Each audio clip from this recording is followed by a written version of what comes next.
আকাশে মেঘ না থাকলে বা হালকা মেঘ থাকলে, কালো মেঘ না থাকলে, বিশেষ করে সাগরের জল একেবারে মেঘের রংটাকে যেন কপি করে, মেঘের রঙের মিলে যায়। এটা জাহাজের একেবারে পিছনের দিক দিয়ে দেখতে এরকম লাগে,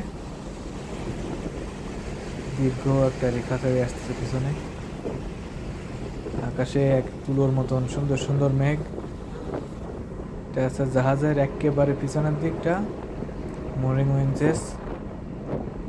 এই যে নীল যে ফুটপাতের মতন যে ব্যাপারটা দেখা যাচ্ছে, এটা হচ্ছে সেফেস্ট এরিয়া। এটা দিয়েই চলাফেরা বা হাঁটাচলা করার জন্য নিরাপদ আর কি। আপনি পড়ে যাবেন না বা স্টেবলভাবে থাকবেন। তো জাহাজের স্টারবোর্ড সাইড বা ডান সাইড জল আজকে এত বেশি নীল, আকাশের পুরো রংটাকে যেন কপি করে রাখছে।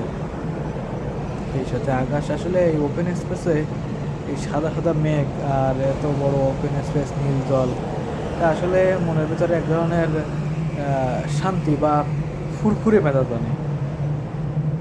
আমি রাস্তা দিয়ে এখন সামনের দিকে গার্বেজ এরিয়া, এখানে আমাদের জাহাজে যত গার্বেজ বা ময়লা আছে এগুলো ফেলতে হয়। ডান দিকে ছেড়ে আসলাম সামনের দিকে, এটা হচ্ছে পোর্ট সাইড বা বাঁ দিক। তুলোর মতন মেঘ, সকালবেলায় এই সূর্য তো এদিকে, এই জন্য মানে আলোর তীব্রতায় একটু অন্যধরনের লাগতেছে। আলোর তীব্রতার কারণে জলের কালারটা মানে কেমন অন্ধকারাচ্ছন্ন হয়ে গেছে। একটু সামনে এগোই, এটা পোর্ট সাইডে চলে আসছি।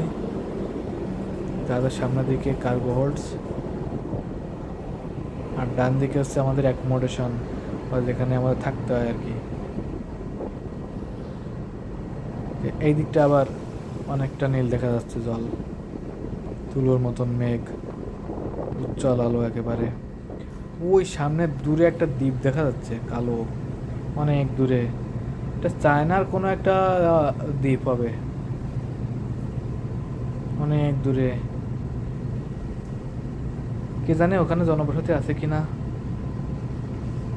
ভালোই তো, কাছ থেকে দেখার সৌভাগ্য হয় না, অনেক দূর থেকে দেখতে হয় দ্বীপগুলো।